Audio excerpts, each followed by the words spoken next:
Since Hamas invaded Israel, the world has been divided into two camps. Iran and Arab countries support the Palestinians, while Western leaders support Israel. At the same time, Asian countries demonstrate neutrality, and the post-Soviet countries take a wait-and-see attitude. How can the actions of even one radical provoke an explosion in the entire region, and will this explosion affect the South Caucasus? AZfront gives an explanation.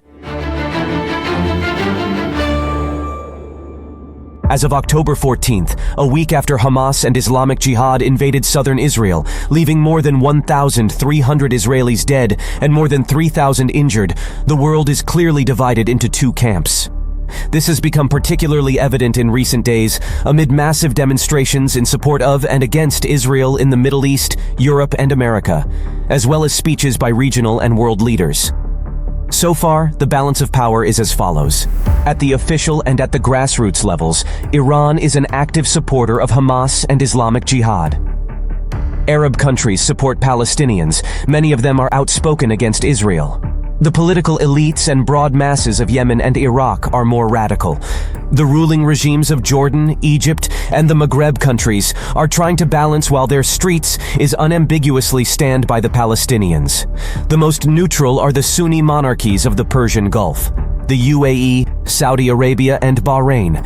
The exception is Qatar, which has blamed Israel for the escalation, but is also trying to play the role of mediator. The leadership of Turkey, as well as the most active part of the population, support Palestinians. The post-Soviet space, Russia takes a pro-Palestinian stance. Accordingly, Ukraine supports Israel. Despite Moscow's calls for peace, the prolongation of Middle East escalation distracts the West's attention from the Ukrainian issue, and that is objectively beneficial to Russia. The others prefer to be extremely cautious and try not to be noticed at all, neither by the Muslim world nor by the West, so as not to spoil relations with anyone because of somebody else's disputes. But the region's political elites are closely following the events in the Middle East, well aware that the consequences, especially if the conflict escalates, will inevitably affect the post-Soviet space. Armenia stands out among these countries. Most people, at least, are sympathetic to Hamas. It is a sort of revenge to Israel for supplying arms to Azerbaijan. The world leaders of the major powers of the West voiced unequivocal support for Israel. The leadership of the US, Britain, and less explicitly Germany unanimously supported Israel, even to the point of providing military support. We're surging additional military assistance to the Israeli Defense Force, including ammunition. It could seem that the leaders of France and a number of smaller actors in European politics are supporting Israel, but with reservations concerning human rights. At the same time, on the streets of the West, opinion was divided.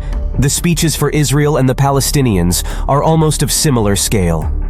The Asian giants are cautious, but in different ways. Japan has adjusted to the West, but without fanaticism, which is similar to its position on the war in Ukraine.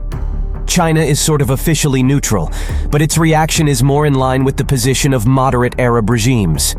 India has formally condemned Hamas, but does not support Israel.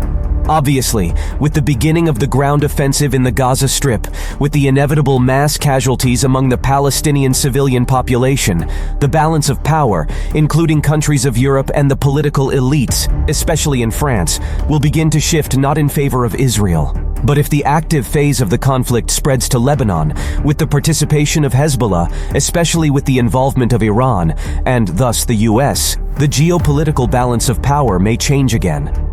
So polarization may intensify. By the way, in this case, the regional war will probably affect the South Caucasus as well. The Caucasus and Middle East is closer to Europe and US than it seems at first glance. Subscribe and click on the bell in order to be informed of the main events. See you soon.